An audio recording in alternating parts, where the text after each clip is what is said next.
Once again, hello बच्चों. So this is our lecture number 2 of chapter number 1, agriculture and its management. In the previous lecture, we have discussed about the agriculture and also about the crop and its type. So we have discussed till the type of crop on the basis of season. No? One more classification, we have seen that crops were classified on the basis of purpose. So write it. Crops.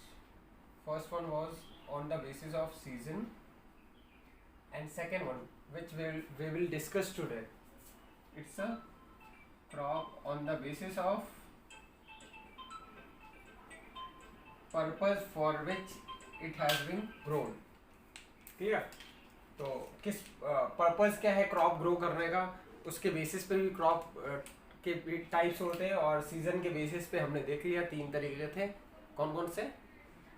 रबी, खरीफ और ज़ैद crop. Clear? तो purpose के basis पे देखें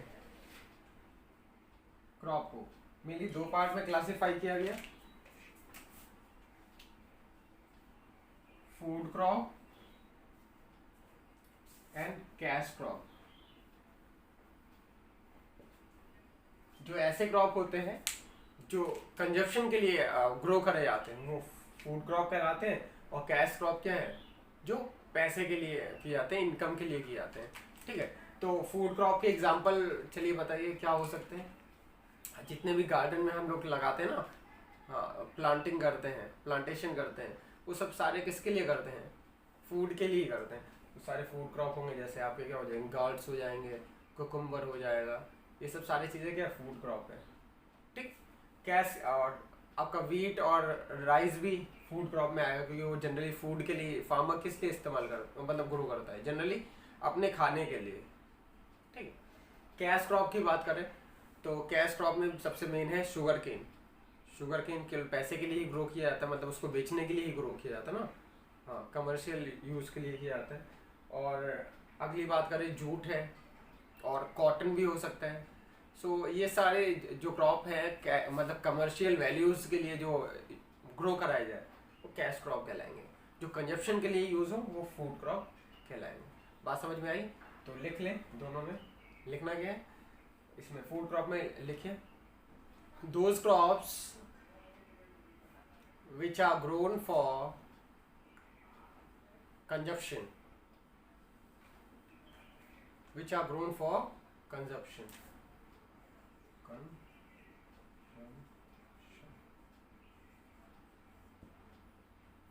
ठीक है, consumption के लिए जो क्रॉप ग्रो किया जाता है उसे क्या बोलते हैं?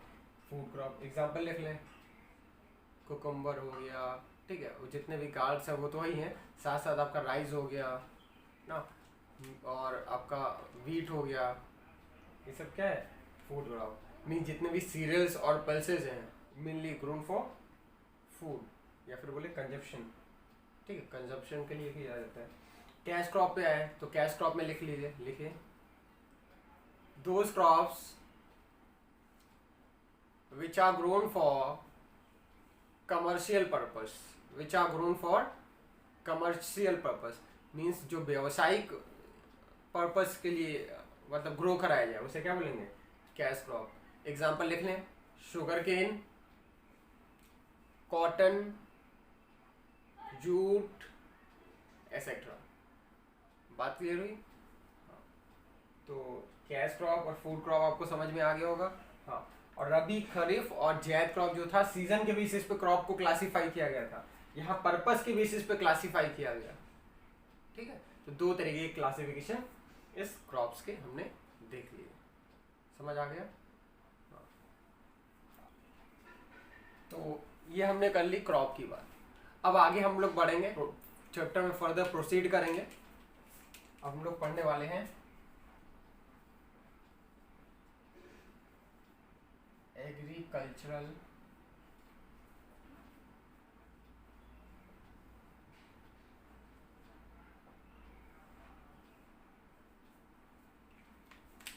अब देखिए, अब पढ़ना हमें एग्रीकल्चरल प्रैक्टिसेस. अगर बात करें एग्रीकल्चर प्रैक्टिसेस की, तो कुछ और नहीं, वही जो एग्रीकल्चर के दौरान फार्मर जितनी भी एक्टिविटीज एग्रीकल्चर करने के दौरान परफॉर्म करता है, ठीक है, उसे क्या बोलते हैं, एग्रीकल्चर प्रैक्टिसेस। बात क्लियर हो रही? हाँ।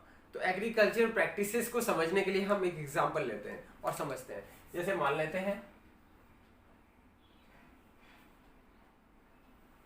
ये एक फील्ड है और ये फार्मर है। अब फार्मर चाहता है कि इस फील्ड के अंदर वीट क्रॉप लगाए।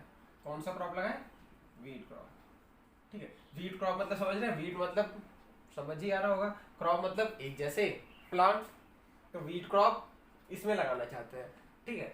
अब खेत काफी सालों से ना इस पे कोई खेती की गई थी और ना ही कोई इस पे एक्टिविटीज हो रही थी, केवल ऐसे ही जो खेत था वो पड़ा हुआ था।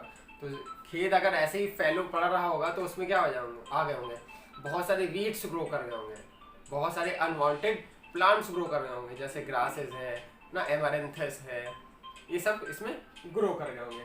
अब क्या करना है, पहले तो उन वीड्स को हटाना है। उसके साथ साथ जो टॉप सॉइल है, टॉप सॉइल में मिनरल नहीं होगा, मिनरल क्या होगा, टॉप सॉइल के नीचे होगा। टॉप सॉइल मतलब जो ऊपर की सॉइल है, ऊपर की सतह वाली सॉइल है, मिट्टी है, उससे नीचे मिनरल होगा। अब हमें करना होगा क्या, कोई ऐसा एक्टिविटी जिससे क्या हो, जो न्यूट्रिएंट रिच सॉइल है वो ऊपर आ जाए, जो वीड है वो क्या हो जाए, रिमूव हो जाए। समझ आया? और मान लेते हमने कोई ऑर्गेनिक मैटर उसमें डाला है, या फिर जब भी आप लैंड को फैलो छोड़ते हो, परती छोड़ते हो, ऐसे खाली छोड़ते हो, तो वहां पे क्या हो जाती है, माइक्रोबियल एक्टिविटीज शुरू हो जाती है। मतलब माइक्रोब्स आते हैं, जो भी प्लांट या फिर बोले जो भी एनिमल उस फील्ड के अंदर मरे होंगे, तो वो माइक्रोब्स क्या करते हैं, उनको डिकम्पोज करके न्यूट्रिएंट्स को क्या करते हैं, सॉइल, टॉप सॉइल पे छोड़ देते हैं। अब क्या करना है, हमें कोई ऐसी एक्टिविटीज करनी है क्या क्या हो जाए, वीड रिमूव हो जाए, जो भी खरपतवार है खत्म हो जाए। दूसरा, जो नीचे न्यूट्रिएंट रिच सॉइल है वो ऊपर आ जाए, साथ साथ जो न्यूट्रिएंट ऊपर है वो अच्छे से पूरी सॉइल में मिक्स हो जाए। तो 3 प्रोसेस के लिए हम जो एक्टिविटी करने वाले हैं वो क्या क्या हो सकता है।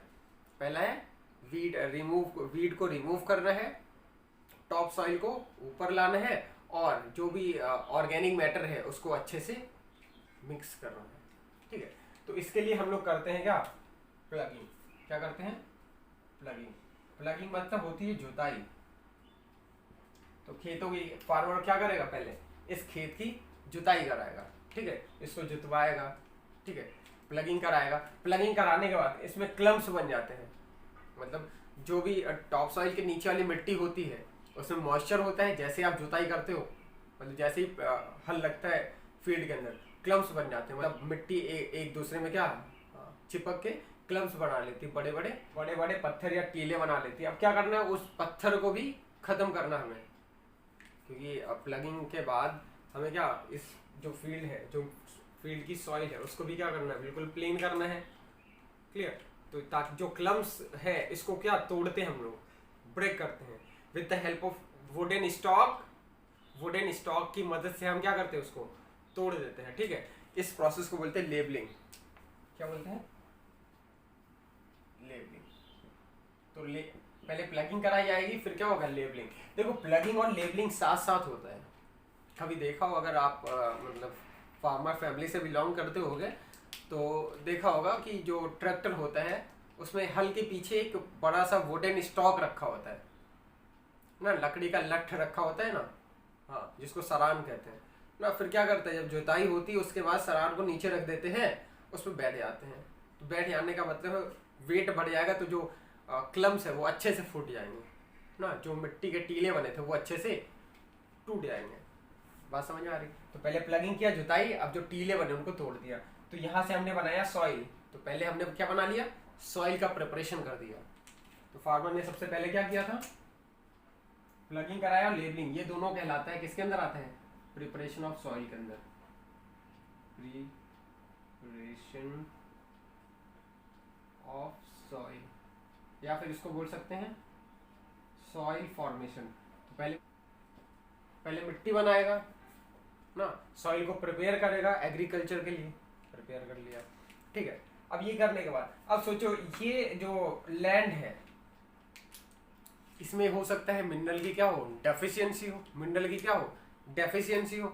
अब इसमें क्या करेगा फार्मर, इसमें इसकी पहले तो चेकिंग कराएगा। ऐसे हम मतलब मिनरल नहीं ऐड करते, हमें प्रॉपर पहले चेकिंग की जरूरत पड़ती है। पहले देखते हैं इस फील्ड में मिनरल कम है या फिर नॉर्मल है। अगर नॉर्मल होता है तो हम बाहर से ऐड नहीं करते, अगर कम है उस फील्ड के अंदर तो हम इसमें बाहर से ऐड करते हैं, ठीक है, न्यूट्रिएंट। तो मान लेते हैं फार्मर ने चेक कराया, इसको इसमें से निकाला और लैब में ले गया, लैब में मिट्टी को चेक कराया तो पता लगा बहुत सारे न्यूट्रिएंट्स जो थे डेफिशिएंट थे, मतलब न्यूट्रिएंट बहुत कम थे, बहुत सारे। तो इसने क्या करना था, इसने करना था कि इसमें न्यूट्रिएंट ऐड करें ना। तो अब अगला स्टेप क्या हो जाएगा, addition of nutrient, addition of nutrient, ठीक है, एडिशन ऑफ न्यूट्रिएंट। अगर इस न्यूट्रिएंट्स की बात करें तो न्यूट्रिएंट्स क्या होता है आपने पढ़ रखा है ना, कार्बोहाइड्रेट, फैट, मिनरल, विटामिन, ये सब पढ़ रखे ना। लेकिन ये जो प्लांट है ये सॉइल से कार्बोहाइड्रेट, फैट, विटामिन ये सब नहीं लेते, वो तो एक लिविंग के अंदर बनता है। तो लिविंग प्लांट होगा उसके अंदर बनेगा, इसको बस चाहिए क्या, केवल और केवल मिनरल चाहिए। न्यूट्रिएंट में हम किसकी बात करेंगे प्लांट के लिए, जो सॉइल से लेता है वो कौन क्या चीज लेता है, मिनरल लेता है। तो मिनरल की यहाँ बात करने वाले हैं। तो देखो अब प्लांट लगाने से पहले हमें क्या प्रॉपर इसको मिनरलाइज करना होगा, प्रॉपर न्यूट्रिएंट रिच करना होगा। अदरवाइज जो प्लांट है वो अच्छे से ग्रो नहीं करेगा और प्लांट आपका अनहेल्दी हो जाएगा और थोड़े समय बाद फिर से जो प्लांट है फिर से वो बेकार हो जाएगा और क्रॉप प्रोडक्शन भी बिल्कुल डिक्लाइन हो जाएगा, ठीक। तो अब इसमें क्या करना है, न्यूट्रिएंट ऐड करना है। अब न्यूट्रिएंट ऐड करने के दो तरीके हैं, एक नेचुरल है और एक आर्टिफिशियल है। तो जो नेचुरल है उस पहला तरीका है कि लीव द लैंड फैलो, मतलब खेत को पड़ती छोड़ दो कुछ समय के लिए, जो न्यूट्रिएंट लेवल है फिर से वो मतलब रिकवर हो जाएगा। तो पहला तरीका ये हो गया। दूसरा तरीका है मिक्स क्रॉपिंग, मतलब कई सारे क्रॉप्स को मिक्स करके आप ग्रो करो ना। तो इससे क्या होगा, जो न्यूट्रिएंट लेवल है सॉइल का मेंटेन रहेगा ना। उसके बाद आपका आता है क्रॉप रोटेशन, क्रॉप को रोटेट करते रहो। कैसे, जैसे मान लेते हैं इस बार राइस या वीट लगा ना, मान लेते हैं कि खरीफ था तो खरीफ में राइस लगता है, ठीक है, पैडी का प्लांट लगा। तो करता क्या है, जो पैडी है इसको न्यूट्रिएंट की रिक्वायरमेंट बहुत होती है, बोले तो नाइट्रोजन, न्यूट्रिएंट में भी नाइट्रोजन की रिक्वायरमेंट इसको बहुत होती है। तो अब क्या करेगा, जिस सॉइल में लगेगा वहाँ नाइट्रोजन की क्या कर देगा, डिफिशियंसी। अब हम करते क्या है, कोई ऐसा प्लांट, पहले सीजन हमने क्या लगा लिया, धान लगा लिया, अगले सीजन में हम कोई ऐसा प्लांट लगाएंगे जो सॉइल को न्यूट्रिएंट रिच कर दे, ठीक है।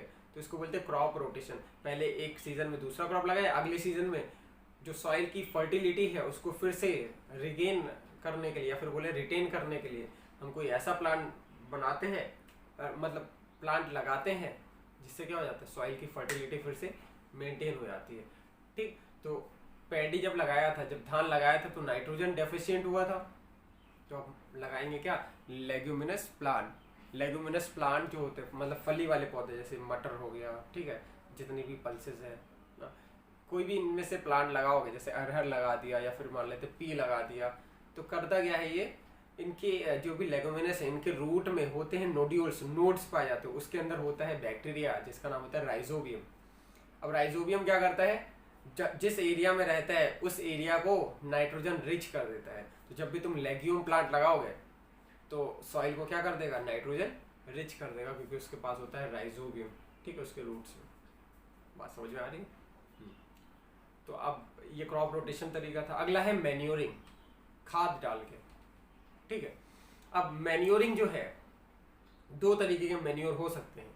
मैन्योरिंग मतलब खाद डालना, ठीक, adding manure in the field known as manuring. दो तरीके की, एक कहलाता है ग्रीन मैन्योरिंग और एक कहलाता है ऑर्गेनिक मैन्योर, ठीक है।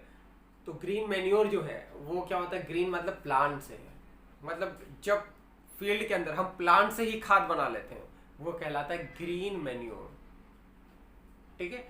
कैसे बनाते होंगे, जैसे मान लेते खेत में क्या था, प्लांट ग्रो किए थे, उसका हमने क्या लिया, ग्रीन जो भी नेसेसरी या फिर रिक्वायर्ड थिंग था उसको हमने ले लिया, बाकी जो भी प्लांट का अननेसेसरी पार्ट था उसको फील्ड में क्या कर दिया, छोड़ दिया। अब क्या होगा, उसमें पानी वाटर भर देंगे, वाटर फिल कर देंगे, तो क्या हो जाएगा, जो भी बोले तो लेफ्ट पार्ट था प्लांट का, वो क्या हो जाएगा, डिकम्पोज होने लगेगा, बैक्टीरिया फंजाई उस पर आ जाएंगे, डिकम्पोजिशन करने लगेंगे। ठीक है, उसको डिकम्पोज करने लगेंगे धीरे धीरे धीरे धीरे, उसका जो मिनरल्स था प्लांट के अंदर वो कहाँ चला जाएगा, सॉइल के अंदर, और सॉइल फिर से मिनरल रिच हो जाएगा। तो इसको बोलते हैं ग्रीन मैन्योरिंग। क्या बोलेंगे, ग्रीन मैन्योरिंग। ग्रीन मैन्योरिंग क्या है, प्लांट की मदद से हम सॉइल में क्या मैन्योर ऐड कर दें, या फिर बोले न्यूट्रिएंट रिच बना दें, इसे क्या बोलेंगे, ग्रीन मैन्योरिंग। अगली बात आती है क्या, ऑर्गेनिक मैन्योरिंग। अब ऑर्गेनिक मैन्योर में हम खाद डालते हैं, जो भी वेस्ट प्रोडक्ट्स रहते हैं, जैसे एनिमल के काउ डंक है ना, या फिर बोले प्लांट का कोई कोई भी वेस्ट है, जैसे प्लांट का छिलका, जैसे सॉरी सीड का छिलका, जैसे मान लेते ग्रेन्स है, हाँ गेहूं है, या फिर बोले धान है, धान का जो छिलका निकला ना, हुलिंग करने के बाद जो छिलका निकला, उसको हमने क्या फिर से मतलब फील्ड के अंदर डाल दिया, तो करेगा क्या, वाटर फिल कर दोगे तो डिकम्पोजिशन के बाद वो ऑर्गेनिक में सब्सटेंस में कन्वर्ट हो जाएगा, और फिर से वो कहाँ चला जाएगा, सॉइल के अंदर, और जो सॉइल का न्यूट्रिएंट लेवल था वो फिर से मेंटेन हो जाएगा। तो ऑर्गेनिक मटेरियल का इस्तेमाल करके, ठीक है, फील्ड को न्यूट्रिएंट रिच बनाना कहलाता है ऑर्गेनिक मैन्योर, जिसको हम कहते हैं खाद, जो देसी खाद। ठीक है, अब अगली बात आती है आर्टिफिशियल, तो नेचुरल थी, आर्टिफिशियल कैसे कर सकते हैं। आर्टिफिशियल आपका है क्या, यूजिंग फर्टिलाइजर्स यूज करो। फर्टिलाइजर्स क्या होते हैं, chemicals which are formed in the industries by the non renewable sources. जो भी केमिकल फर्टिलाइजर्स हैं ये किस चीज से बनते हैं, नॉन रिन्यूएबल सोर्सेज से बनते हैं। जैसे नॉन रिन्यूएबल मतलब ऐसे सोर्सेज जो दोबारा नहीं बन सकते, जैसे एनर्जी है, फ्यूल्स है ना, हाँ फ्यूल्स है, फ्यूल्स मतलब पेट्रोल डीजल, इन सब से बनाया जाता है, इन सब की मदद से। वो तो नॉन रिन्यूएबल है ना, तो जाहिर सी बात है थोड़ा बेकार है फर्टिलाइजर अपने लिए, क्योंकि पेट्रोल डीजल वैसे ही कम है, उसकी मदद से बनाया जा रहा है। ठीक है, इसके साथ साथ जो फर्टिलाइजर है कॉस्टली भी होता है ना, और कॉस्टली के साथ साथ पॉल्यूशन भी करता है। जिस इंडस्ट्री में बनेगा वहाँ से जो पॉल्यूटेंट निकलेगा वाटर में जाएगा, वाटर को पॉल्यूट करेगा। साथ साथ मान लेते खेत में डाला, बारिश हुई, बारिश के पानी के साथ वो बह के फिर से नदी में चला गया, फिर से नदी क्या कर देगा, पॉल्यूट कर देगा, दूषित कर देगा। तो पॉल्यूशन भी कॉज करता है फर्टिलाइजर। इसका एडवांटेज क्या है ये भी डिस्कस कर लेते हैं। देखो फर्टिलाइजर जो है वो स्पेसिफिक न्यूट्रिएंट रिच होता है। जैसे हमें पता लगा इस सॉइल के अंदर नाइट्रोजन की कमी है, तो ऑर्गेनिक मैटर नहीं डालेंगे, ऑर्गेनिक में तो सब कुछ आता है ना, नाइट्रोजन फास्फोरस पोटेशियम सब मिलेगा, लेकिन पर्टिकुलर स्पेसिफिक केवल कौन होता है, फर्टिलाइजर। तो अगर नाइट्रोजन कमी है तो हमने इसके अंदर डाल दिया नाइट्रोजन। ठीक, पक्का। हाँ, तो ये बात थी फर्टिलाइजर की। दूसरी खास बात एडवांटेज है जो फर्टिलाइजर के, वो क्या है, बहुत कम अमाउंट में चाहिए। जैसे ऑर्गेनिक मैटर है तो बहुत ज़्यादा अमाउंट में चाहिए। ठीक है, जैसे एक हेक्टेयर की बात कर ले तो उसमें अगर ऑर्गेनिक मैटर तुम्हें 1 क्विंटल चाहिए, तो फर्टिलाइजर जो है केमिकल फर्टिलाइजर वो बहुत ज़्यादा से ज़्यादा आपको 10 किलो चाहिए होगा। तो 1 क्विंटल और 10 किलो में अंतर तो है ना। हाँ, तो अब केमिकल, और तीसरा एडवांटेज भी देख लो इसकी मदद से, अगर 10 किलो केवल एक फील्ड में चाहिए, यानी कि इसको कैरी करना भी आसान है, तो केमिकल फर्टिलाइजर को हम कैरी भी कर सकते हैं आसानी से, लेकिन जो ऑर्गेनिक मैटर है उसको हम कैरी नहीं कर सकते हैं आसानी से ना। तो ये डिफरेंस है। आप बैठ के दिमाग लगाना, जो तीनों पॉइंट बताया है, 3-4 पॉइंट, इसको दिमाग लगा के सोचना और दोनों में डिफरेंस लिखना। ठीक है, फर्टिलाइजर और ग्रीन, या फर्टिलाइजर और आपका नेचुरल मैन्योर में, या फिर बोलें ऑर्गेनिक मैन्योर में। नेचुरल मैन्योर का जनरली हम क्या लेते हैं, ऑर्गेनिक मैन्योर। तो मैन्योर और फर्टिलाइजर में डिफरेंस। ठीक है, तो ये बात थी न्यूट्रिएंट। अब फार्मर इसमें न्यूट्रिएंट ऐड कर दिया। न्यूट्रिएंट ऐड करने के बाद करेगा क्या, तीसरा स्टेप, अब सॉइल बना लिया, खेत बन गया, उसके बाद न्यूट्रिएंट्स भी ऐड कर दिया। ठीक है, जो भी पोषक तत्व ऐड कर दिया। अब मेन जो मतलब अब इसमें आएगा स्टेप, वो कौन सा स्टेप लेगा, showing of seed. Showing off healthy seed. अब सीड लगाएगा, अब सीड भी कौन सा लगाएगा, हेल्दी सीड लगाएगा ना, अनहेल्दी सीड क्यों लगाएगा, मतलब इतना न्यूट्रिएंट ऐड किया, सॉइल का फॉर्मेशन किया, मेहनत किया, पैसे लगाए, अब वो अनहेल्दी सीड थोड़ी ना लगाएगा, हेल्दी सीड लगाएगा, ये बात तो क्लियर है। लेकिन एक बात बताओ आप, जैसे फार्मर को कैसे पता लगेगा ये हेल्दी सीड है ये अनहेल्दी सीड है? हाँ बताइए। चलिए मैं बताता हूँ, देखो फार्मर जो होता है वो करता क्या है, जब भी उसको गेहूं या फिर धान की मतलब बुआई करनी होती, करता क्या है, वाटर लेता है, फिल करता है, उसके अंदर गेहूं, मान लेते गेहूं बोना था, गेहूं का सीड फिल कर देगा। तो देखना आप भी करके भी ये भी देखना, जो भी सीड भारी भरकम रहेंगे वो नीचे बैठ जाएंगे, जो भी हल्के रहेंगे वो कहाँ तैरेंगे, ऊपर तैरेंगे। ठीक है, तो जो भारी भरकम है यानी कि उनके अंदर फूड स्टोरेज बढ़िया है, फूड स्टोरेज बढ़िया मतलब वो अच्छे से ग्रो कर सकते हैं। अब उसके पास फूड ज़्यादा है तो एम्ब्रियो को फूड मिलेगा, और एम्ब्रियो को फूड मिलेगा तो अच्छे से ग्रो करेगा ना, समझ आ रहा है। तो इसके पास फूड स्टोरेज ज़्यादा है तो नीचे बैठ गया, इसके पास फूड स्टोरेज बिल्कुल नहीं था, ऊपर तैरने लगा क्योंकि भारी भी कम हो जाएगा, और जो चीज़ भारी कम रहता है ऊपर तैरता है। ये बात क्लियर होती है। तो ये आसानी से जब इसको पोर करोगे ये बाहर निकल जाएगा। ठीक है, अब इसके पास फूड कम था यानी कि ये क्या था, अनहेल्दी था, इसके पास फूड ज़्यादा था तो ये क्या था, हेल्दी था। तो वाटर की मदद से हम लोग हेल्दी और अनहेल्दी सीड्स में क्या कर सकते हैं, डिफरेंशिएट कर सकते हैं। Unhealthy seed will float on the water and healthy seed get sink inside the water.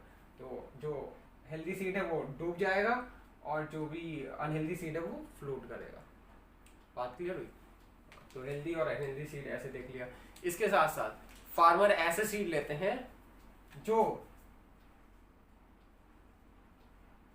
NSC से अप्रूव्ड रहता है। एनएससी क्या है, एनएससी क्या है, गवर्नमेंट बॉडी है। ठीक है, जो इम्प्रूव करती है कि ये सीड अच्छा है, ये सीड ग्रो करोगे तो इसमें पानी भी कम लगेगा, इसका ग्रोइंग रेट भी ज़्यादा है। ठीक है, तो एनएससी प्रूव करके देखती है कि कौन सा सीड कितना अच्छा है। तो एनएससी जब भी आपको मान लेते हैं, आप साइंटिस्ट बनते हैं, ठीक है, आप कोई नया सीड बनाते हैं मतलब क्रॉस करा के, तो अब आपको क्या करना होगा, पहले अप्रूवल लेना होगा किससे, एनएससी से। एनएससी को सीड दिखाना होगा, प्रैक्टिकली वो चेक करेगा, फिर उसके बाद अप्रूवल देगा, तब आप मार्केटिंग उस सीड की कर पाओगे। बात क्लियर हुई? एनएससी का फुल फॉर्म है नेशनल सीड कॉर्पोरेशन। क्या है, नेशनल सीड कॉर्पोरेशन। बात क्लियर हुई? हाँ, तो ये हमने देख लिया क्या, हेल्दी सीड को अनहेल्दी सीड से अलग किया। अब क्या करेंगे हम लोग, सोइंग ऑफ हेल्दी सीड। अब सीड इसमें लगाएंगे, सीड इसके अंदर लगाओगे तो क्या करोगे, कैसे लगाओगे, दो तरीके हैं, एक तो है ट्रेडिशनल मेथड और एक है modern method. In traditional method we were using broadcasting. Traditional method से हम क्या यूज़ करते थे, ब्रॉडकास्टिंग मेथड। उसमें क्या करते हैं, बस सीड को ऐसे स्प्रेड कर देते हैं फील्ड में, सीड को हम छीट देते हैं फील्ड में। ठीक, तो और जो अगला मॉडर्न मेथड है उसमें क्या होता है, एक पर्टिकुलर इम्प्लीमेंट होता है, मशीन होता है जिसका नाम होता है सीड ड्रिल। सीड ड्रिल की मदद से हम लोग सीड लगाते हैं। देखो जो मॉडर्न मेथड है वो थोड़ा किफ़ायती है, फ़ायदेमंद है। कैसे फ़ायदेमंद है, जब भी हम सीड लगाते हैं सीड ड्रिल की मदद से, तो होता क्या, सीड एक पर्टिकुलर डिस्टेंस पे लगता है। ठीक है, एक पर्टिकुलर डिस्टेंस पे लगता है, जैसे ये यहाँ लगा, अगला लगभग 50 मीटर बाद लगेगा, उसके बाद वाला अगला 50 मीटर बाद, मतलब एक फिक्स पोजीशन के बाद सीड का सोइंग होगा। लेकिन जो ब्रॉडकास्टिंग होता है, जब हम अपनी ब्रॉडकास्टिंग करते हैं तो होता क्या है, कुछ सीड पास आ जाते हैं, कुछ सीड बहुत दूर दूर चले जाते हैं। तो इसमें क्या होता है, जो पोजीशन है या फिर बोले तो डिस्टेंस है सीड के बीच की, वो बहुत कम होती है, मतलब बहुत वेरिएबल होती है, चेंज हो सकती है। बात क्लियर हो रही है? हाँ, तो ये सोइंग ऑफ हेल्दी सीड की बात थी। लेकिन सोइंग के दौरान अभी जितनी चीज़ें हमने डिस्कस की, इसका दो कंक्लूजन निकला। सोइंग के दौरान दो बातें हमें याद रखनी है। दो बातें क्या याद रखनी है, कि seed should be at proper distance, seed मतलब एक पर्टिकुलर डिस्टेंस पे होना चाहिए, for lacking over crowding of the seed. ठीक है, ओवर क्राउडिंग ना हो सीड का। ठीक है, इसके वजह से सीड क्या एक प्रॉपर डिस्टेंस पे होना चाहिए। ओवर क्राउडिंग का इफेक्ट क्या होगा, देखो ओवर क्राउडिंग करता क्या है, फूड और जो भी मिनरल्स है, ठीक है, उनके लिए कंपटीशन होने लगती है। तो जब भी ओवर क्राउडिंग ऑफ सीड होगा तो इट मतलब creates a competition between the seed for water mineral and food. वो मिनरल और वाटर फूड के लिए क्या होने लगेगा, कंपटीशन होने लगेगा, ठीक है। और कंपटीशन होगा तो जो प्लांट्स है वो मतलब हेल्दी ग्रो नहीं कर पाएंगे, ठीक है। जैसे क्या है, मानते हैं दो प्लांट है, ये एक और ये एक पर्टिकुलर एरिया है, इस एरिया में क्या है 10 नाइट्रोजन मॉलिक्यूल है। कितने मॉलिक्यूल है, 10 नाइट्रोजन मॉलिक्यूल, ठीक है। अब मान लेते हैं एक प्लांट को अच्छे से ग्रो करने के लिए 8 नाइट्रोजन मॉलिक्यूल चाहिए। कितना चाहिए, 8 चाहिए। तो मान लेते हैं ये प्लांट क्या था, बड़ा दिख रहा है, अच्छा तगड़ा दिख रहा है, इसके रूट्स यहाँ मतलब अच्छे से थी, तो इसने क्या किया, पूरे 8 नाइट्रोजन मॉलिक्यूल इसने ले लिए, ठीक है। अब बचा क्या, 2 नाइट्रोजन मॉलिक्यूल।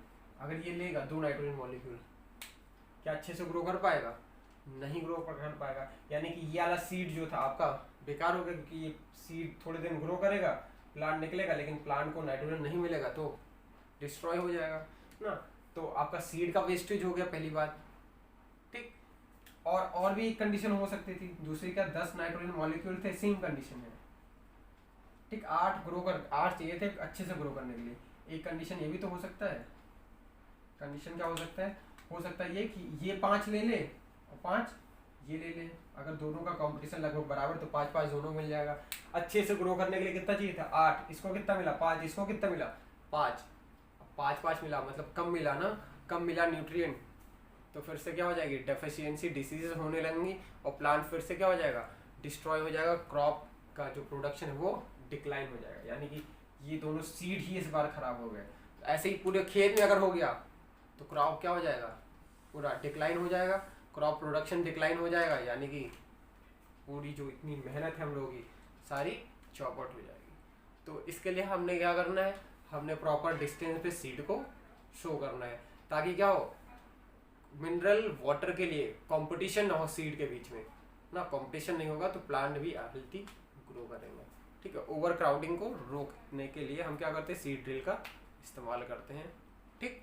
तो ये भी पूछा जा सकता है, what is the function of seed drill ना, या फिर ऐसे पूछा फंक्शन तो आप वो समझ आता ही है कि seed drill help in sowing of seed. ऐसे ही पूछा जा सकता है, why do we require seed drill ना।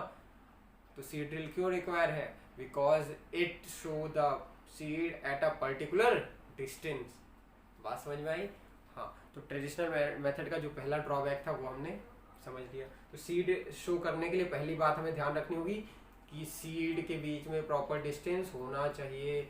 अगला जो है, seed should be sown at a proper depth, neither too shallow and neither too the depth. मतलब सीड जो है एक प्रॉपर मतलब डेप्थ पे उसको शो करना है, ऐसा नहीं कि ऊपर ही शो कर दिया, मतलब ऊपर ही बो दिया या फिर बहुत नीचे गड्ढे में मतलब गहराई में बो दिया ना। अगर बहुत ऊपर बो दोगे और गहराई में बो दोगे तो सीड आपका अच्छे से ग्रो नहीं करेगा, ठीक है। हाँ, तो समझ लेते हैं कैसे अच्छे से ग्रो नहीं करेगा। देखो ऊपर अगर लगाओगे तो क्या होगा, ऊपर दिखते रहेंगे सीड, तो जो भी सीड ईटिंग बर्ड्स है वो आएंगी और सीड को मतलब ईट करके निकल जाएंगी, खा के निकल जाएंगी, और सीड ही चला गया, मतलब प्लांट ही नहीं ग्रो करेगा, प्लांट ही नहीं आएगा, ठीक है। तो अगर ऊपर ही लगाओगे तो सीड और जो भी पेस्ट हैं उनका खतरा है, वो उसको खा सकते हैं, एज अ फूड यूज़ कर सकते हैं। और बहुत डेप्थ में तुमने लगा दिया तब क्या होगा, बहुत डेप्थ में लगा दोगे, बहुत गहराई में लगा दोगे तो सनलाइट नहीं मिलेगा, ठीक है। प्रॉपर हो सकता है एरेशन ना मिले, प्रॉपर एयर नहीं मिलेगा, फिर से सीड आपका ग्रो नहीं करेगा, सीड डिस्ट्रॉय हो जाएगा, ठीक। तो अब आपको क्या करनी है, एक्टिविटी करनी है। करना क्या है, आपको 3 जगह सीड को प्लेस करना है, मतलब 3 डिफरेंट डेप्थ पे करना है। एक थोड़ा गड्ढे में, एक थोड़ा एक बिल्कुल सुपरफिशियल ऊपर ही, और एक थोड़ा सा गड्ढे में, ठीक है। तो मतलब अगर मेजरमेंट ले लो तो एक 25 सेंटीमीटर पे रख दो, मतलब थोड़ा नीचे, अगला रख दो क्या 10 सेंटीमीटर पे, 5 से 10 सेंटीमीटर के बीच में, और जो सबसे सुपरफिशियल उसको रख दो बिल्कुल सरफेस पे, ठीक है। और अभी 5 से 6 दिन के बाद तुमने देखना है, क्या देखना है कि जो तीनों सीड्स थे कौन सा अच्छे से ग्रो किया, एक प्रॉपर डिस्टेंस पे रखना और सब पे क्या लेवल लगा देना, ताकि आपको पता रहे कौन सा डेप्थ में ज़्यादा लगाया था, कौन सा ऊपर लगाया था, कौन सरफेस पे रखा था। ठीक, ऐसे ये बात अभी आपको समझ में आ जाएगी। तो सीड शो करने के लिए दो बातों का बहुत ज़रूरी ध्यान रखना होता है। क्या ध्यान रखना होता है कि seed should be placed at a particular distance and seed should be sown at a particular depth. पक्का? तो हमने सीड लगा लिया। अब नंबर 4 हम लोग पढ़ेंगे, 4 नंबर पे होगा इरिगेशन। अब जो भी सीड हमने लगाए हैं, अब क्या करेंगे, खेत की सिंचाई करेंगे। ठीक है, तो इरिगेशन का सिंपल सा डेफिनेशन होता है watering of plant at a regular interval. Means regularly जो भी फील्ड है उसको मतलब वाटर देना कहलाता है इरिगेशन। ठीक, इरिगेशन के दो मेथड है, फिर से ट्रेडिशनल मेथड है और एक मॉडर्न मेथड है। ठीक है, ट्रेडिशनल मेथड में 4 आते हैं जनरली। एक आता है रहट, ठीक है, अगला आता है ढेकली आता है, तीसरा आता है मॉट, ठीक है, और चौथा आता है चेन पुली सिस्टम। तो 4 तरीके हैं ट्रेडिशनल मेथड के। कौन कौन से? रहट, ढेकली, उसके बाद मॉट, और सबसे लास्ट में चेन लीवर सिस्टम। ठीक, इसको पुली सिस्टम भी कहते हैं। तो ये 4 है, रहट, ढेकली, मॉट, चेन लीवर सिस्टम। आपका होमवर्क ये है कि इन चारों का डायग्राम आप नेट से निकालोगे। ठीक है, गूगल पे सर्च करोगे और अपने कॉपी में बनाओगे। समझ आ रहा है? रहट, ढेकली, मॉट और चेन लीवर सिस्टम। समझ आ रहा है? तो ये 4 सिस्टम थे, क्या थे? ट्रेडिशनल थे। ठीक, और जो भी आपके मतलब वो दादा दादी होंगे या फिर पापा से इन चारों के बारे में आप पूछिएगा, पापा रहट क्या होता है, डेकली क्या होता है, मॉड क्या होता है, चेन लीवर सिस्टम, तो वो आपको बहुत अच्छे से बताएंगे क्योंकि उन लोगों के ज़माने में हुआ करते थे ऐसा। लेकिन आजकल क्या है, मॉडर्न टेक्निक्स है। ठीक है, तो ये तो ट्रेडिशनल मेथड थे। तो जो मॉडर्न टेक्निक्स है या फिर मॉडर्न मेथड्स है उसमें 2 मेनली आते हैं। एक आता है स्प्रिंकल सिस्टम और दूसरा आता है ड्रिप ड्रॉप सिस्टम। एक आता है स्प्रिंकल सिस्टम, अगला आता है ड्रिप ड्रॉप सिस्टम। ठीक है, स्प्रिंकल सिस्टम में आपने देखा होगा, कभी आप कंपनी गार्डन गए हो तो देखा होगा वहाँ पे क्या होता है, ऐसे गार्डन में लगा होता है, पंप लगा होता है, उसमें से स्प्रिंकल निकलता होता है, मतलब नजल लगा होता है, वो घूमता रहता है और उसमें से क्या निकलता होगा, बहुत फुहारे निकलते रहते हैं ना, स्प्रिंकल सिस्टम। हाँ, तो इस स्प्रिंकलिंग सिस्टम से होता क्या है कि जो वाटर का वेस्टेज है वो नहीं होता है। इन सब में क्या होता था, आपको मेहनत भी करनी रहती थी और वाटर का वेस्टेज भी हो सकता था। लेकिन जो स्प्रिंकल सिस्टम है उसमें वाटर का वेस्टेज कम होता है ना, एक बार फुहारा लगाया पूरे प्लांट तक पानी पहुंच गया। ठीक है, कम वो पानी में पूरे प्लांट को पानी मिल गया। ठीक है, तो ये क्या था, मॉडर्न टेक्निक का पहला था स्प्रिंकल सिस्टम।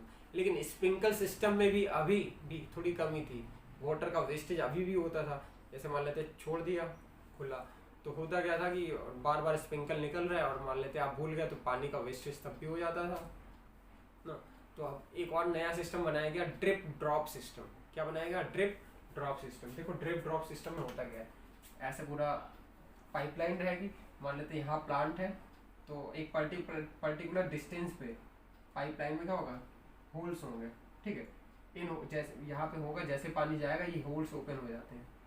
होल्स ओपन होंगे तो इसमें क्या होगा, रीस के पानी मतलब ड्रॉप वाइज पानी क्या हो जाएगा, निकलेगा और गिरेगा प्लांट के पास। ड्रॉप वाइज पानी वाटर निकलेगा और गिरेगा प्लांट के पास, मतलब ड्रॉप वाइज प्लांट को वाटर मिलेगा और ड्रॉप वाइज प्लांट को वाटर मिल रहा है।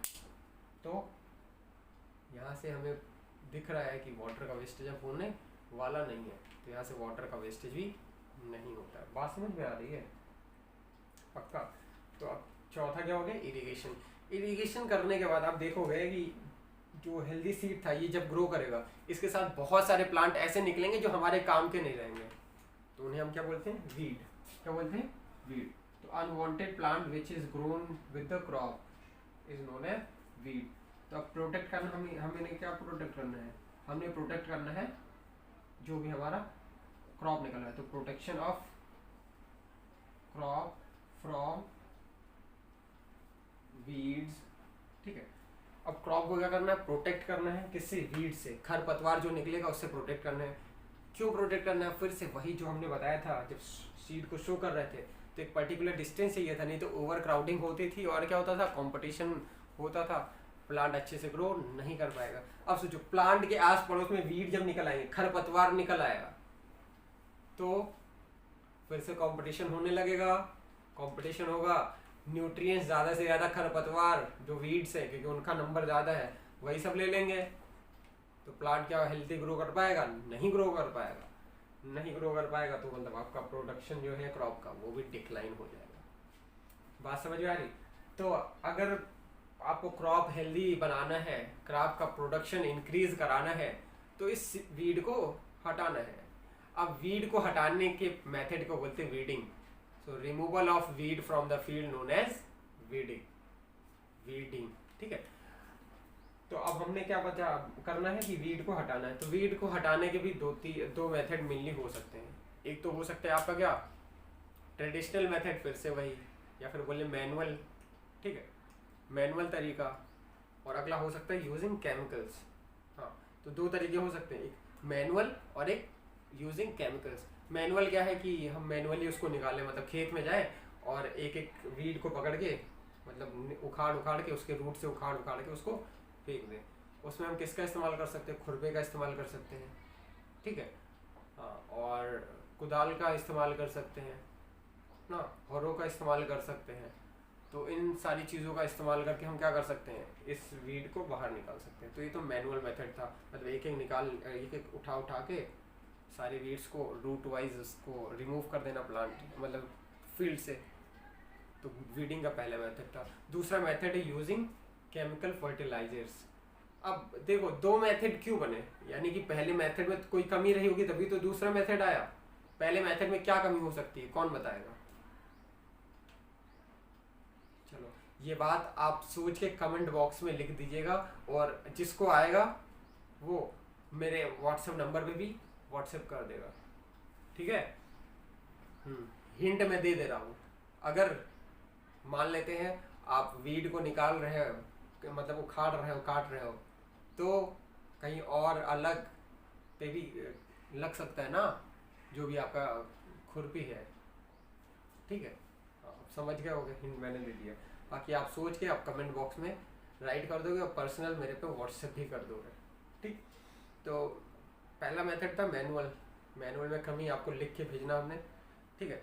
अगला हमने देखना है क्या, केमिकल मेथड का इस्तेमाल। देखो अब क्या करते हैं, मैनुअल को हटा के हमने इस्तेमाल किया गया केमिकल मेथड्स का, मतलब केमिकल्स छिड़क देते हैं, ठीक।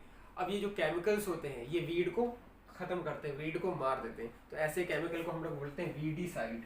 क्या बोलते हैं? वीडीसाइड।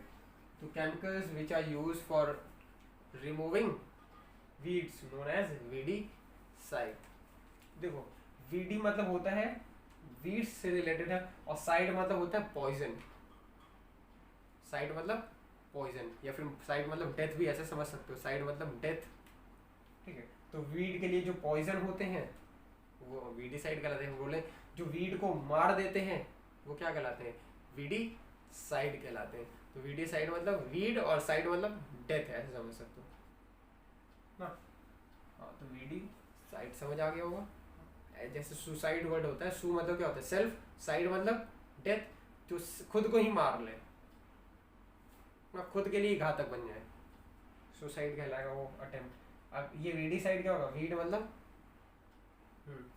खरपतवार, साइड मतलब पॉइजन, या फिर मान सकते हो खुद के लिए, मतलब घातक, खुद के लिए नहीं मतलब घातक। वीड थोड़ी ना खुद को मारेगा। वीडीसाइड समझ आया। तो वीड मतलब और साइड मतलब पॉइजन, वीड मतलब हाँ खरपतवार। वीडीसाइड के कुछ एग्जांपल देख लेते हैं। ये होता है डालापोर, ठीक है, डालापोर हो सकता है। इसके अलावा हो सकता है मेटाक्लोर, ठीक, ये हो सकता है। अगला हो सकता है 2,4-D, ऐसे। तो ये क्या है, वीडीसाइड है जो वीड्स को रिमूव करते हैं, ठीक है। अब वीड्स क्या क्या हो सकते हैं ये भी बात कर लें, मतलब कौन कौन से अनवांटेड प्लांट हैं, कौन कौन से खरपतवार हैं जो जनरली ग्रो करते हैं। पहला है ग्रास है, ठीक है, दूसरा वाइल्ड ओट ये है, तीसरा हो सकता है आपका बथुआ, क्या हो सकता है, बथुआ, चीनोपोडियम, क्या होता है, चीनोपोडियम। जो चीनोपोडियम आपका बथुआ है, इसको हम लोग ग्रो नहीं करते हैं, ये अपने आप ही ग्रो करते हैं, तो इसको बोलते हैं बथुआ। आप लोग साग भी खाते होंगे ना घर में। इसके अलावा होता है एमारेंथस, क्या होता है, एमारेंथस, जिसको चौराई कहते हैं, क्या बोलते हैं, चौराई, चौराई का साग कहते हैं ना, चौराई, हाँ, वो भी क्या होता है, ग्रो करता है, एमारेंथस। तो ये क्या है, अनवांटेड प्लांट्स हैं, ग्रासेस हो सकते हैं, वाइल्ड ओट्स हो सकता है, ठीक है। तो ये क्या है, वीड्स हैं, मतलब अपने आप ग्रो कर जाते हैं, तो इनको क्या करना होता है, रिमूव करना होता है। तो बथुआ जो है, चीनोपोडियम, ये बहुत ज़्यादा ग्रो करता है, कहाँ पे, शुगर केन के खेत में, गन्ने के खेत में, और इसके साथ साथ पोटैटो के साथ भी ग्रो करता है। तो आपको क्या करना है, अगर अच्छा एग्रीकल्चर या फार्मर बनना है तो क्या करना है, उसकी इन सबकी देखभाल करनी होगी, और सारे स्टेप को प्रॉपरली मेंटेन करके रखना, आपका प्रोडक्शन बहुत अच्छे से होगा, ठीक है। जिन लोगों को लग रहा होगा सर मुझे फार्मर नहीं बनना है, मैंने तो कुछ और बनना है, अरे यार फार्मर तो बनना ही पड़ेगा, नहीं तो खाओगे क्या ना, तो ग्रो तो करना ही पड़ेगा। और फार्मर ही इस पूरे सृष्टि का क्या है, भगवान है। मतलब एक फार्मर, और दूसरा अपना डॉक्टर, तीसरा अपना सोल्जर, यही तीन है मेन भगवान इस सृष्टि के ना। हाँ, तो इन सारी बातों को आप याद रखिएगा, ये जो 5 स्टेप हुए इन बातों को याद रखिएगा, क्योंकि अब ये सारे प्रोसेस जब आप कर लोगे तो आपका प्लांट हेल्दी ग्रो कर जाएगा, मतलब क्रॉप प्रोडक्शन अच्छा हो जाएगा। अब क्रॉप प्रोडक्शन हो गया, क्रॉप प्रोडक्शन होने के बाद अब क्या कर सकते हो, उसको रिमूव करते हैं, तो इसको कहते हैं हार्वेस्टिंग। अब क्या करेंगे हम लोग, हार्वेस्टिंग, ठीक है। अब देखो हार्वेस्टिंग का मतलब क्या होता है, हार्वेस्टिंग का सिंपल मतलब होता है प्लांट को काटो बांधो, ये कहलाता है harvesting. So harvesting is the process of cutting and gathering of crop, means ऐसा प्रोसेस जिसके द्वारा क्रॉप को कट किया जाता है और उसको गैदर किया जाता है ना, इकट्ठा किया जाता है, इसे क्या बोलते हैं, हार्वेस्टिंग। तो लिख लें, हार्वेस्टिंग क्या होता है, the process of cutting and gathering of crop, ऐसा प्रोसेस जिसके द्वारा क्या प्लांट को कट किया जाता है और गैदर किया जाता है, उसे क्या बोलते हैं, हार्वेस्टिंग करते हैं, ठीक है। अब इस हार्वेस्टिंग को करने के लिए फिर से 2 तरीके हैं। एक तरीका क्या है, हम पर्टिकुलरली मैनुअली उसको क्या कर ले, हार्वेस्ट कर ले, काट ले, बांध ले। दूसरा तरीका क्या है, हम इम्प्लीमेंट का यूज़ करें या तो मशीन का यूज़ करें। जो मशीन इस हार्वेस्टिंग में हेल्प करता है उसे हम लोग बोलते हैं हार्वेस्टर, क्या बोलते हैं, हार्वेस्टर, ठीक है। हाँ, तो हार्वेस्टर की मदद से हम क्या करते हैं, हार्वेस्टिंग करते हैं। बात समझ में आ रही है। अब हार्वेस्टिंग करने के बाद हमें ज़रूरत पड़ती है किसकी, थ्रेसिंग की।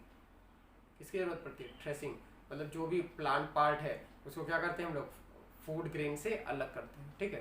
तो removal of grain from the part of the plant, जो भी प्लांट का पार्ट है उससे क्या, जो भी सीड ग्रेन है उसको अलग करना कहलाता है क्या, थ्रेसिंग, ठीक है। तो थ्रेसिंग समझ में आ गया होगा। थ्रेसिंग कौन से मशीन से करते हैं, जिस मशीन से थ्रेसिंग करते हैं उसे क्या बोलते हैं, थ्रेसर, क्या बोलते हैं, थ्रेसर, ठीक। अब कुछ मशीनें ऐसी होती हैं जिसमें हार्वेस्टिंग और थ्रेसिंग एक साथ होता है, मतलब दोनों एक साथ हो सकता है, मीन्स मशीन ऐसे चलती रहेगी, आगे उधर से हार्वेस्टिंग होगा, पीछे क्या होगा, थ्रेसर होगा, वहाँ उसके पीछे लगा होगा थ्रेसर। तो थ्रेसर के बाद जो चाफ होगा, भूसा होगा, वो अलग निकल जाएगा, ग्रेन अलग निकल जाएगा, ठीक है। तो इसको क्या बोलते हैं हम लोग, कंबाइन हार्वेस्टर।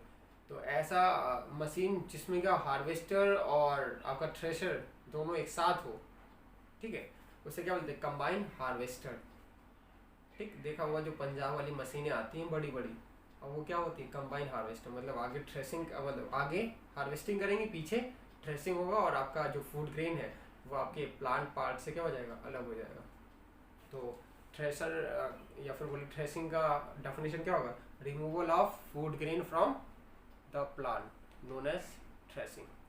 क्लियर हुई बात। अब इसके आगे होगा क्या, हमने फूड ग्रेन भी निकाल लिया, अब कुछ इसमें क्या हो गए, मतलब कूड़े आ गए होंगे, मतलब जो भी प्लान का चाफ रहा होगा, चारा रहा होगा, या फिर बोले भूसा वूसा उसमें आ गया होगा, ठीक है, ग्रेन के अंदर। अब ग्रेन को क्या करते हैं हम लोग, उसाते हैं, विनोइंग, इस प्रोसेस क्या बोलते हैं, विनोइंग। तो रिमूवल ऑफ चाफ, चाफ मतलब वही भूसा उसा, removal of chaff from the grain, from the grain, जो भी सीड है, जो भी ग्रेन है, उससे चाफ को अलग करना कहलाता है, क्या कहलाता है, विनोइंग कहलाता है, विनोइंग। समझ आया? तो removal of chaff from the food grain known as winnowing, ठीक है, ग्रेन भी बोल सकते हो ना, उसमें कोई दिक्कत नहीं है। चलो, तो विनोइंग हो गया। अब विनोइंग कराने के बाद अगर आपके पास दिया गया है क्या, धान है, पैडी है, तो धान का छिलका भी निकालना ना, हाँ, इस प्रोसेस को करते हैं हुलिंग। क्या बोलते हैं, हुलिंग, मतलब गेहूं की दराई कराते ना, देखा होगा, अब तो घर घर आने लगा, घर पे आता है ना। पहले तो होता था, बड़ी बड़ी मिल्स हुआ करती थी, राइस मिल, अब तो घर पे ही आता है, ट्रैक्टर में लगा है, घर पे आता है, घर पे ही धान दा के चला जाता है। तो इसको, इस प्रोसेस क्या बोलते हैं, हुलिंग। तो हुलिंग क्या होगा, धान धान का क्या करता है, धान के अंदर जो सीड है उसका, धान के अंदर जो राइस है उसको निकाल देता है, और जो उसके ऊपर सीड कोट था वो अलग कर देता है। तो सिंपल सा होता है क्या, removal of seed coat from the seed, removal of seed coat from the seed, धान तो सीड है ना, हाँ, उसका सीड कोट निकाल देता है, जो भी कवरिंग है उसको निकाल देता है। तो removal of seed coat from the seed known as hulling, क्या कहलाता है, हुलिंग। लेकिन अगर गेहूं है तो सिंपली हम उसको क्या करते हैं, मतलब जो ऐसे ही चक्कियाँ रहती हैं उसमें हम पिसवा लेते हैं, घर घर का आटा जो होता है। लेकिन जो मैदा आता है मिल से, फ्लोर मिल से, उसमें होता क्या है, उसमें भी हुलिंग किया था, गेहूं का भी, गेहूं का छिलका निकालते हैं, ठीक है, फिर उसके बाद उसको पीसते हैं। इसीलिए जो आटा रहता है कहाँ का, मिल का, वो कैसा रहता है, बिल्कुल वाइट रहता है, ठीक। अब जो गेहूं का वेस्ट निकला, उसी की मदद से आपका क्या बनाते हैं, जो आप लोग पीते हो, हॉर्लिक्स, बॉर्नवीटा, बहुत लोग जिद करते हो घर पे, मम्मी मुझे हॉर्लिक्स चाहिए, बॉर्नवीटा चाहिए ना, वो क्या रहता है, बिल्कुल वेस्ट ही रहता है।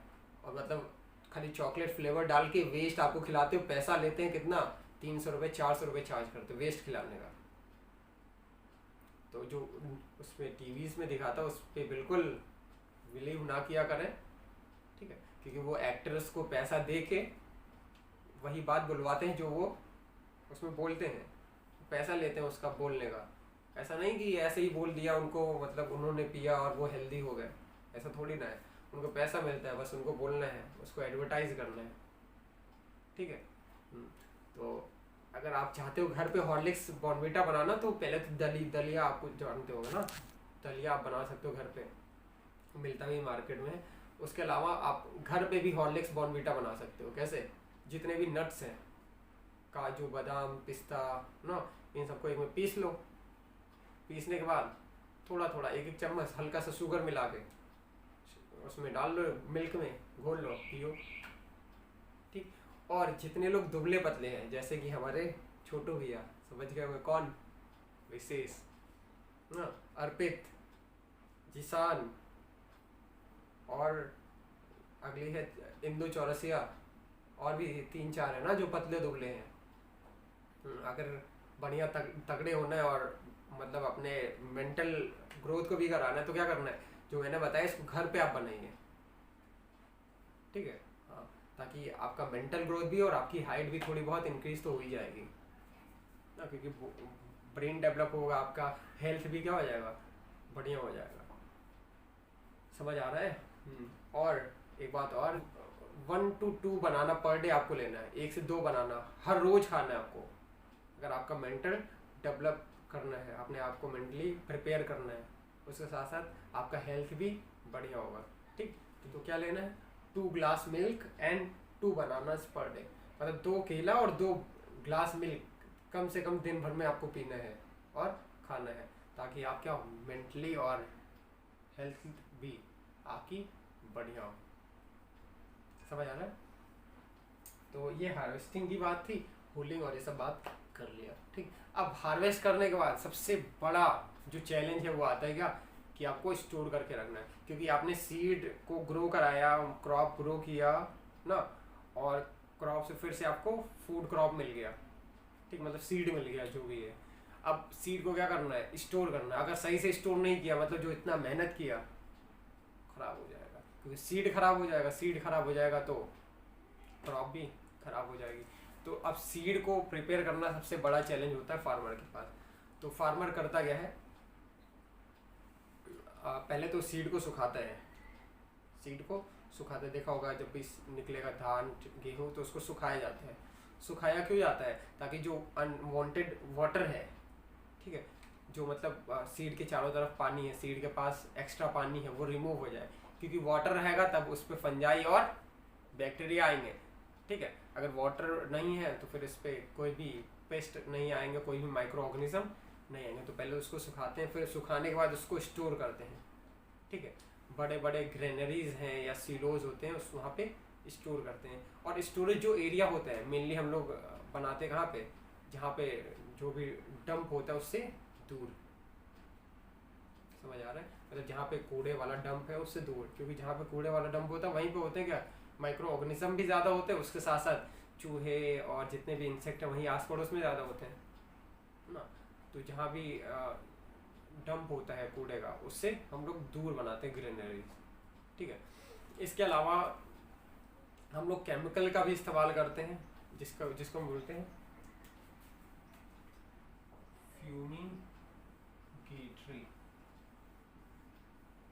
फ्यूमिगेटरी, ठीक है। तो फ्यूमिगेटरीज का हम लोग इस्तेमाल करते हैं। फ्यूमिगेटरीज क्या होते हैं, ऐसे केमिकल जो कैसे होते हैं, गैसियस फॉर्म में होते हैं, मतलब पेस्ट ना, इंसेक्ट, इन सबको मारेंगे, लेकिन जो अपने क्या है फूड ग्रेन है उस पर कोई असर उनका नहीं पड़े, क्योंकि गैसेस फॉर्म में ना, तो हवा में होंगे, वो फूड ग्रेन पे कोई इफेक्ट नहीं डालेंगे। इससे क्या मान लेते हैं आप फूड ग्रेन बिना धुले खा लेते हैं, तो आप हेल्दी बने रहेंगे, ठीक है। So this was all about the chapter, ये चैप्टर के बारे में पूरा था। इसके अलावा आपका लास्ट में बचा क्या, एनिमल हैजबेंड्री, ठीक है। एक टॉपिक और दिया आपका मिनरल या फिर बोले न्यूट्रिएंट साइकिल, लास्ट में क्या दिया है, न्यूट्रिएंट साइकिल। तो इस न्यूट्रिएंट साइकिल को और एनिमल हस्बेंड्री को अगले लेक्चर पे हम लोग पढ़ेंगे, डिस्कस करेंगे और चैप्टर भी कंप्लीट करेंगे, ठीक है। इन चीज़ों को अच्छे से आप रिवाइज कर लिएगा, अपने बुक से रीड कर लिएगा, ठीक है। बाकी जो बचा नोट्स की बात, नोट्स में भेज दूंगा आपको PDF बनाए हुए, ठीक, जो हैंड रिटन मेरा नोट्स है वो मैं भेज दूंगा आपको, जो भी मैंने बताया वो कंसाइज फॉर्म में भेज दूंगा और आप कॉपी में राइट कर लीजिएगा, okay. So have a good day, God bless you.